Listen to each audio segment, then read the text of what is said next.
தமிழர் பகுதியில் வீட்டை உடைத்து 51 வயதுடைய இளம்பெண் கூட்டு துஷ்பிரயோகம் செய்யப்பட்டிருக்கக்கூடிய சம்பவம் பெரும் பரபரப்பை ஏற்படுத்தி இருக்கிறது. இங்கே கூட்டு துஷ்பிரயோகம் என்பதை தாண்டி திட்டமிடப்பட்ட மிகப்பெரிய ஒரு கொள்ளை சம்பவமும் இடம்பெற்றிருக்கின்றது. அது மட்டுமல்லாமல் இந்த கொள்ளை சம்பவத்தின் பின்னணியில் யார் என்கின்ற விடயம்தான் தற்போது மேலும் அதிர்ச்சியை ஏற்படுத்தி இருக்கின்றது. எனவே இந்த சம்பவம் தொடர்பாகத்தான் இந்த காணொலி மூலமாக பார்க்க இருக்கின்றோம். பாருங்கள்.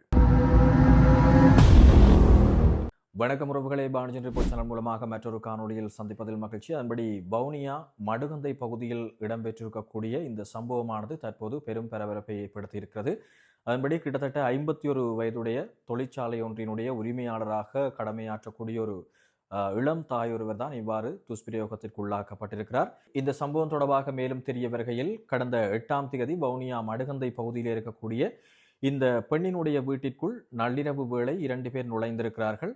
இவர்கள் கூரையை உடைத்து கொண்டு உள்ளே நுழைந்து அங்கே அந்த வீட்டில் கடமையாற்றி கொண்டிருக்கக்கூடிய சாரதி ஒருவரை வாழ்வெட்டு தாக்குதலை மேற்கொண்டு அவரை மிரட்டி காயப்படுத்திவிட்டு அதே போல அந்த வீட்டுக்குள் இறங்கி குறித்த அந்த பாதிக்கப்பட்ட பெண்ணிடம் இருந்த தங்க நகைகள், பணம், இரத்தின கற்கள், அதே போல காணி ஆவணங்கள், அது மட்டுமல்லாமல் வாகனத்தினுடைய பதிவு புத்தகங்கள் என்பதாக முழுவற்றையும் திருடி இருக்கிறார்கள்.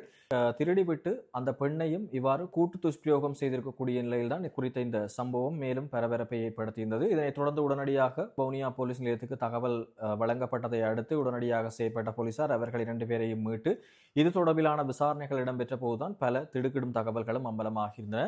அதன்படி அவர் கொடுத்த அந்த பாதிக்கப்பட்ட அந்த பெண் கொடுத்த வாக்குமூலங்களின் அடிப்படையில் 80 லட்சம் ரூபாய் பெறுமதியான ரத்தின கல் ஒன்று அங்கிருந்து திருடப்பட்டிருக்கின்றது. அதே போல 56 லட்சம் ரூபாய் பெறுமதியான கிட்டத்தட்ட 15 பவுன் தங்க நகைகள் திருடப்பட்டிருக்கின்றன.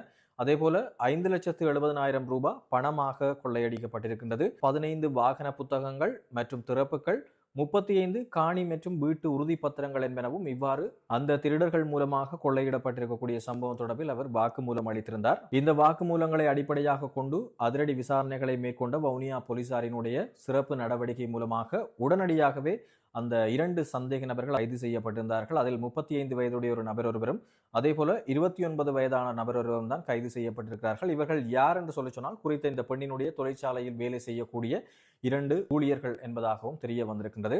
இதனைத் தொடர்ந்து குறித்த அந்த பெண் அளித்த வாக்குமூலங்களின் அடிப்படையில் சொத்துக்கள் தொடர்பில் சில முரண்பாடுகள் ஏற்கனவே காணப்பட்டதாகவும், எனவே இந்த சம்பவத்தை கருதி கொண்டு இந்த பெண்ணினுடைய முன்னாள் கணவரினுடைய மகன் மூலமாகத்தான் இந்த சம்பவம் திட்டமிட்டு அரங்கேற்றியிருப்பதாகத்தான் அவருடைய வாக்குமூலத்தின் மூலமாக தெரிய வந்திருந்தது. அதே போல இதனைத் தொடர்ந்து போலீசாரினுடைய விசாரணைகளின் பின்னராக தெரிய வந்திருந்த விடயம் என்னன்னு சொல்லி சொன்னால் குறித்த அந்த மகன் அந்த 2 சந்தேக நபர்களையும் தன்னுடைய காரிலே ஏற்றி வந்து இந்த பெண்ணினுடைய வீட்டிற்கு அருகில் இறக்கி விட்டிருக்கக்கூடிய விடயமும் ஆரம்பகட்ட விசாரணைகளின் மூலமாக தெரிய வந்திருக்கிறது. இதனைத் தொடர்ந்து போலீசார் குறித்த அந்த சந்தேக நபர்களிடம் மேற்கொண்ட விசாரணைகளின் அடிப்படையில் இந்த பெண்ணிடமிருந்து திருடப்பட்ட நகைகள், பணம், அந்த பெறுமதியான இரத்தினக்கல், அதே போல அந்த காணி ஆவணங்கள், வாகன பதிவு புத்தகங்கள் என்பன ஒரு காட்டிற்குள் மறைத்து வைக்கப்பட்டிருந்ததாகவும் தற்போது முற்றுமுழுதாகவே மீட்கப்பட்டிருப்பதாகவும் அறிய முடிகின்றது. இதனைத் தொடர்ந்து தற்போது வவுனியா போலீஸ் நிலையத்தில் இந்த சம்பவம் தொடர்பில் செயற்பட்ட போலீஸ் அதிகாரிகளுக்கு சமூக ஊடகங்கள் வாயிலாக பலரும் தங்களுடைய பாராட்டுகளை தெரிவித்துக் கொண்டிருக்கின்றார்கள். எனவே குறித்த இந்த சம்பவம் விசேடமாக தமிழர் பகுதியில் இவ்வாறு கொள்ளை சம்பவமும் அரங்கேறி இருப்பதுடன் ஒரு கூட்டு துஷ்பிரயோகம் இடம்பெற்றிருக்கக்கூடிய நிலையில்தான் குறித்த இந்த சம்பவம் பெரும் பரபரப்பை ஏற்படுத்தி இருக்கக்கூடிய ஒரு சம்பவமாக மாறியிருக்கின்றது. எனவே இவ்வாறான சம்பவங்களும் நமது பகுதிகளில் அரங்கேறி கொண்டிருக்கின்றன என்பதற்காகத்தான் ஒரு விழிப்புணர்வு சார்ந்ததாக இந்த காணொலியை உங்களோடு பகிர்ந்து கொண்டிருக்கின்றேன். முடிந்தளவு இந்த செய்தியை உங்களுடைய சமூக ஊடகங்களுக்கும் நண்பர்களுக்கும் பகிர்ந்து கொள்ளுங்கள். அதைவிட தனியாக இருக்கக்கூடிய உங்களுடைய நண்பர்கள், உறவுகளுக்கும் கட்டாயம் ஒரு விழிப்புணர்வை ஏற்படுத்திக் கொள்ளுங்கள். நன்றி உறவுகளே.